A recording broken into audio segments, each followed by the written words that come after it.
Who is the greatest mutant of all time? I'm Sean. And I'm Tyler. We're the Comics Pals, and this is Comics Versus, our latest show where we're going to be debating topics from the comics, and we want to let you guys be the judge of who wins.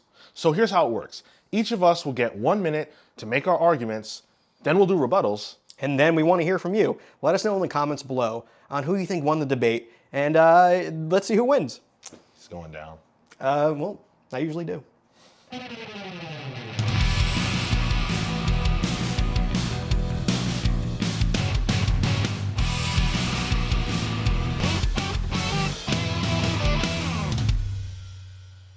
My answer is Professor Xavier.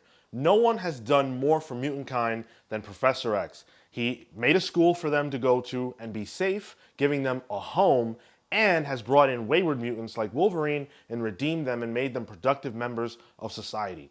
Professor Xavier is akin to Martin Luther King in the sense that he's got a dream. His dream is a united front of mutant kind and humankind, and although we know that things have not gone his way, he has never given up. Not only has he never given up on mutants, he's never given up on humans. Humans' ability to find a way to exist in peace. Peace is all the man wants. So many people, and I'm sure my opponent today will address the fact that Professor Xavier has been willing to go to any lengths. But these aren't going to any lengths for bad reasons. He's doing it to protect a people who are marginalized. Down to House and Powers of X, where we see he has now granted them the ability to resurrect, bringing back millions of murdered mutants. So for me, there's really only one option when it comes to who is the best mutant of all time, and that's Scott Summers himself, Cyclops. Yeah, when you think of mutants, sure you might think of like Wolverine, you might think of Professor X, maybe a little bit of Jean Grey if you're Sean Bartley, but everyone remembers Cyclops. He is the leader of the X-Men no matter who you ask. Whether that's people who've only played like the arcade game, whether that's people who watch the animated series, or even the most recent, I guess it's not recent anymore, movies, Cyclops is the leader. He's always been the leader since his inception, really. He was one of the original X-Men characters on the team. So he's always been there. He's been there through thick and thin, whether, you know, that's the heyday of stuff like with Krakoa right now, or whether if it was during like Utopia and Avengers vs. X-Men, he's always been there. He's always on the front lines fighting for the rights of mutants. Whether that means good things or bad things happen, but he's always fighting for mutant kind, and he is the best mutant because of that. Yeah, I can't think of anyone else besides Scott Summers himself, Cyclops. So Professor X, huh? That's what you picked? Of course, who else? I mean, you could have picked Magneto, you could have picked Beast.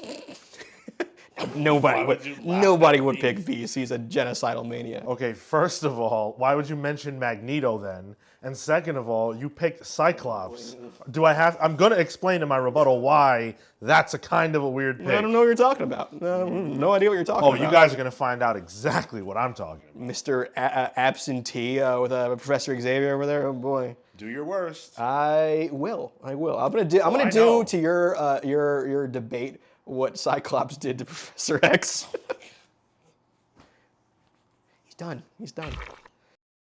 Tyler, choosing Cyclops against me was a bad idea. Maybe you could have picked him against Marco, but I love Cyclops too, so I know all his flaws. Cyclops lost Jean Grey, she died, and he married her clone and had a child with her. That's the scumbag move of all time. On top of that, Cyclops let his son Cable be taken into the future. You want to talk about an absentee father? Look in the mirror. Cyclops killed Professor Xavier in the Avengers vs. X-Men event.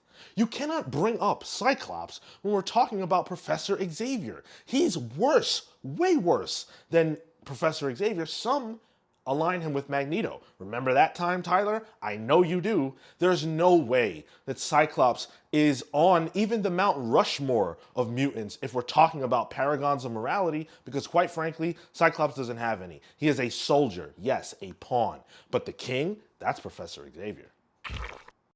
So, Professor X, huh? Yeah, real original pick there, Sean. I got one word for you. Lalandra.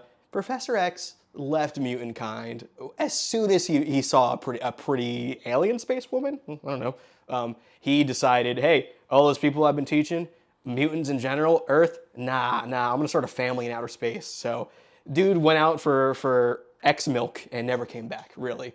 So Professor X, his head is not in the right spot all the time. He's also kind of shady, especially in like the Krakoan era when he has that big old dome on his piece there. Something's going on in there, and maybe there's a diamond hiding in there. Well, spoilers. But anyway, Professor X not nearly as ever present as Cyclops is. Cyclops is always there doing what needs to be done for the mutant kind, where Professor X kind of just goes off on a whim to do his own things whenever he feels like it. Honestly, with that kind of actions, you can't really trust the guy, and that's why Cyclops is a better X-Men. So there you have it, the first episode of Comics Versus. In the first episode that I won. Are you right? kidding me? Did you not hear my rebuttal, dude? No, I was too busy looking at the timer. Look, we know he got slayed, but let's make it official in the comments. Let us know in the comments who you think won, and tune in next time to find out what we'll be debating next. And if you have themes or topics you want us to debate, let us know in the comments right after you say Tyler won in the replies there. Like, comment, subscribe. Thank you guys so much for watching. We'll see you on the next episode of Comics Versus.